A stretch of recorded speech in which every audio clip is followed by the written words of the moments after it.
Bom dia, meus amores. A tia hoje vai continuar falando sobre a litosfera e a biosfera. Então, quando a tia falar da litosfera, vocês lembram que é a camada sólida, a camada rochosa da Terra. É a camada rochosa da Terra. Quando a tia falar da biosfera, a biosfera vai envolver toda essa camada. A biosfera vai envolver toda essa camada aqui, ó. A biosfera vai envolver toda essa camada aqui, que envolve a Terra, a camada de gases. A hidrosfera, ela é a camada da água, esse aqui azul, ó. Você observe aqui no mapa, ó. Você observe que vocês podem ver que tem mais água do que terra emersa, ó. Você pode observar. Tem mais água do que terra emersa, ó.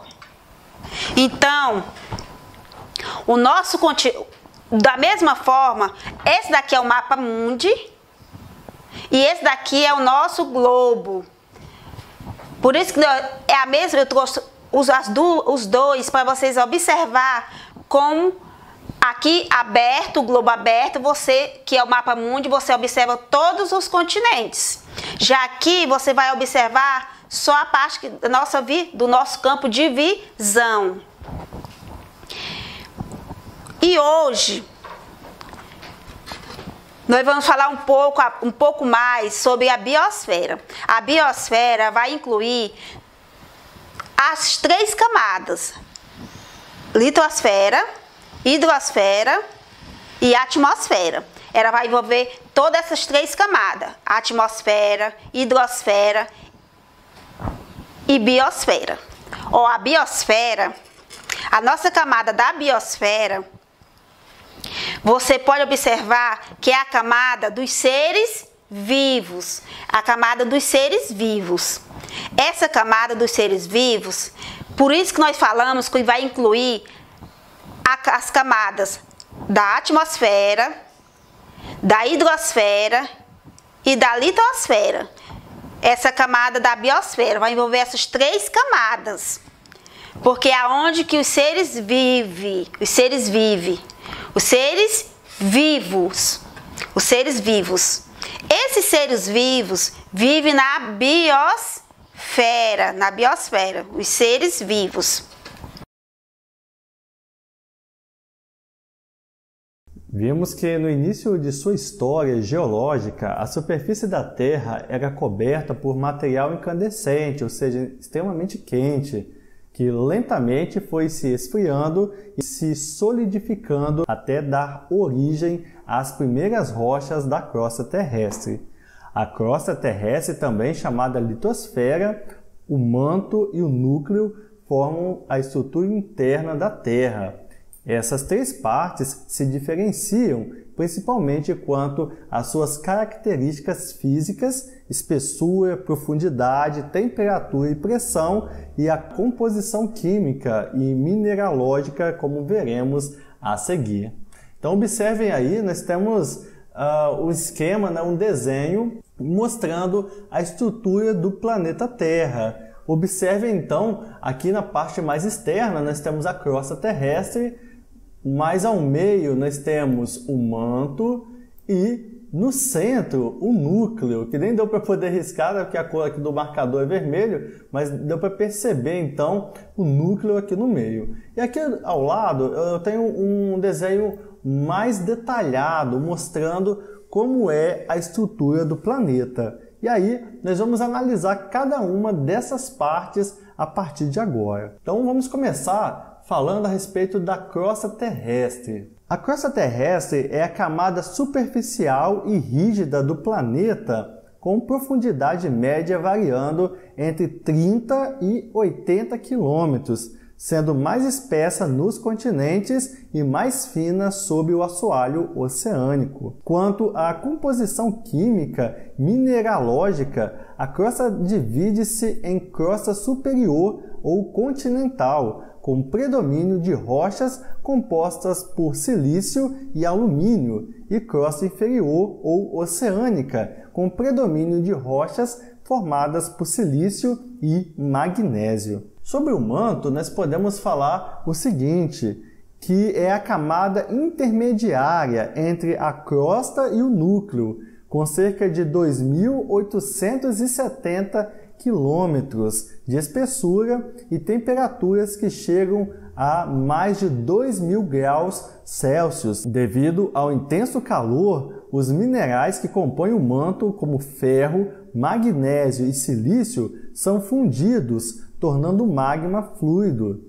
Na parte superior do manto, chamada astenosfera, ocorrem movimentos de convecção.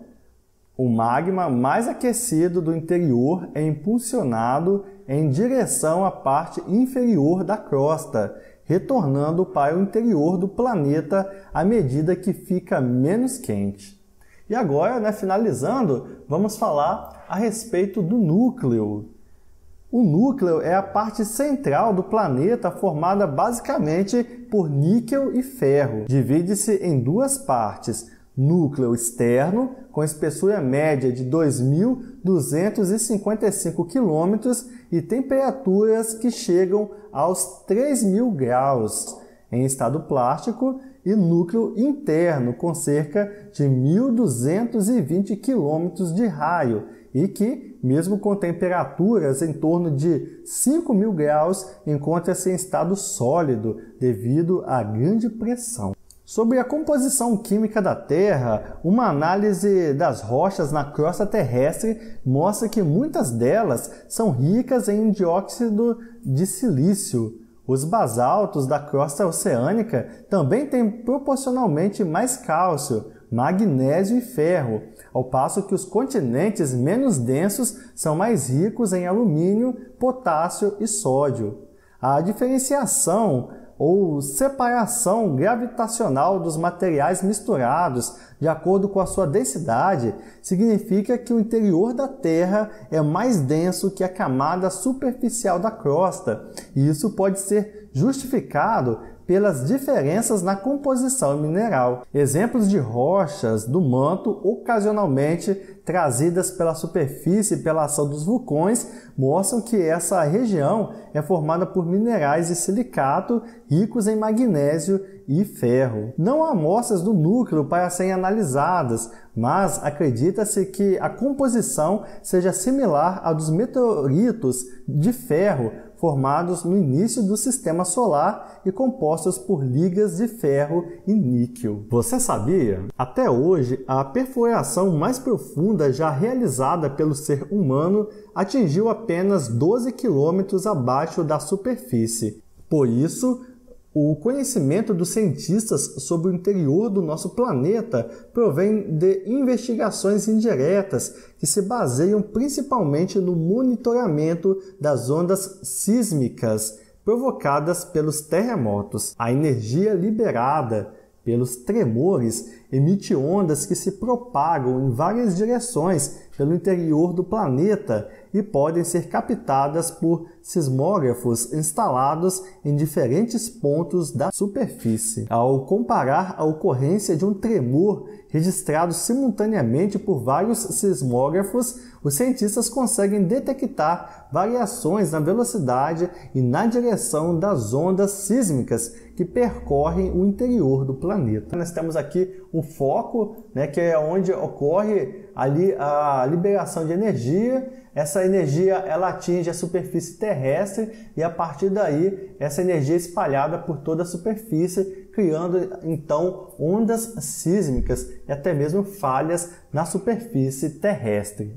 A crosta terrestre é formada por uma diversidade de rochas, entre elas basalto, arenito, granito, mármore e argila. Uma rocha pode ser definida como um agregado natural de um ou mais minerais, que são elementos químicos geralmente sólidos e de composição química definida, formado por processos inorgânicos, de acordo com as propriedades físico-químicas dos minerais que as compõem. Algumas características diferenciam as rochas, como cor, brilho, textura, dureza.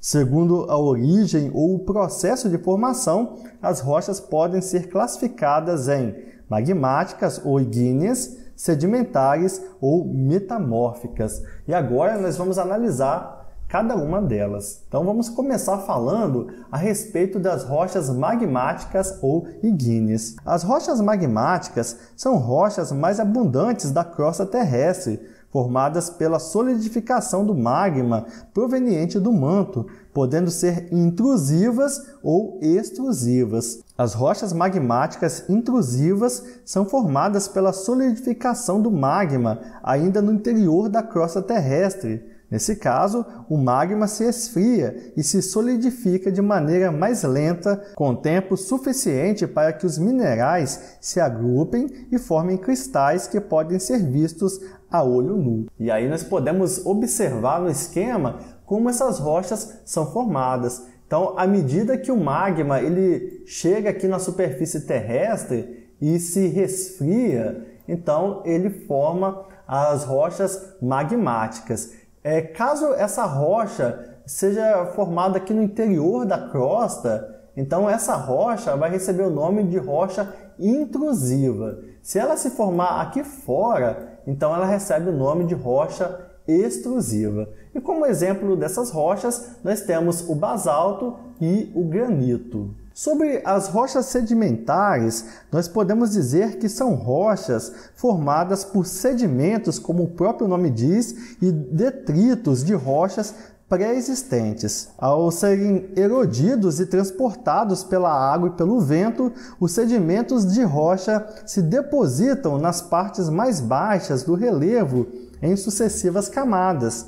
À medida que os sedimentos vão se acumulando ao longo de milhões de anos, as camadas mais profundas são pressionadas para o interior da crosta. Submetidos à pressão das camadas superiores, os sedimentos são compactados, solidificam-se, passando pelo processo de litificação e se transformam em uma nova rocha. E aí nós podemos observar no esquema como isso acontece aí na tela. Observe então as várias camadas de material erodido aqui embaixo, e devido à forte pressão que esse material recebe ao longo de milhões de anos, então se formam as rochas sedimentares. Sobre as rochas metamórficas, podemos dizer que tanto as rochas magmáticas quanto as rochas sedimentares podem ser submetidas por processos geológicos diversos às condições de intensa temperatura e pressão diferentes daquelas nas quais se formaram, de modo que os minerais das rochas podem sofrer alterações em suas propriedades físico-químicas originais, como, por exemplo, a sua cor, textura, estrutura e composição mineralógica, e dar origem a uma nova rocha. Então, a rocha metamórfica nada mais é do que uma rocha magmática ou uma rocha sedimentar que foi alterada pela ação de vários fatores, como temperatura e pressão.